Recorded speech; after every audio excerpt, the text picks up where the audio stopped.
Lewis Hammer, 1898 to 1947. I was a mining boss in Encampment, Wyoming.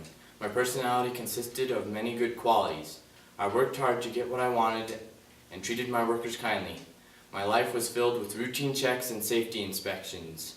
I inherited the mining boss job by inheriting the mine from my father.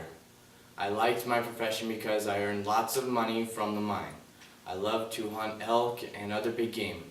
When winter came, I would play checkers with my friend to pass the time. I died because of another mining company's boss. I was in the general store buying supplies when a disguised man packing a double-barreled shotgun approached me suspiciously. Then out of the corner of my eye, I saw the man raise the shotgun, but remembered James Bean's face vividly and I knew it was him. Then he blew my brains out of my head, and the greedy man stole my mind.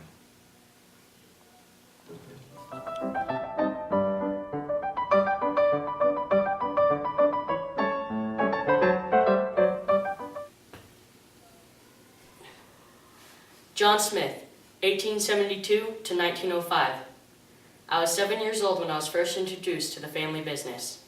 My father was so proud of me to show an interest.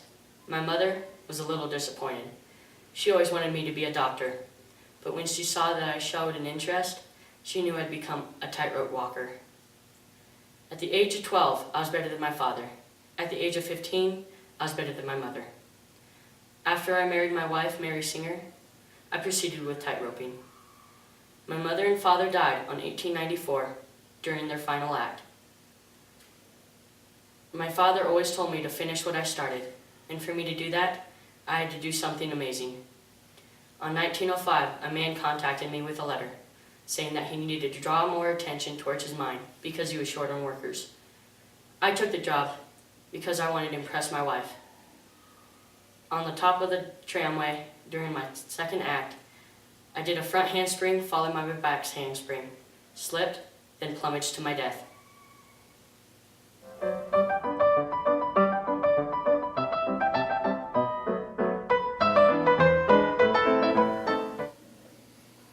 Clyde Clements, 1880 to 1905. I was born with the absence of hearing, slower than the rest of the children, but what I lacked in hearing, I made up for in strength and height. I started logging with my father when I was 7, and I joined in the logging business when I was only 12. Before I knew it, I was part of the family. But now I'm in my 20s, the best logger in Battle Mountain, working side by side with my cousin Joey.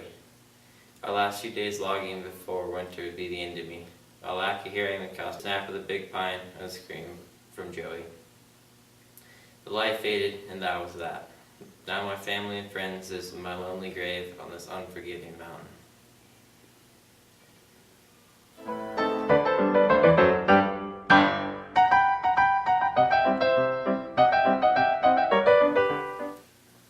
Robert H. Wolford, 1853 to 1902. I loved teaching. It was the only thing I cared about after the animals left. The animals lived in harmony until the Tahack camps came and destroyed most of the forest, getting rid of all the native animals. My love for teaching started when my brother, William, came here from being a college professor and made the schoolhouse. 2 years after I started teaching, I met my true love, Eliza Woodsworth. We got married the next spring, and soon after that had our son, Joey Kurt Wolford.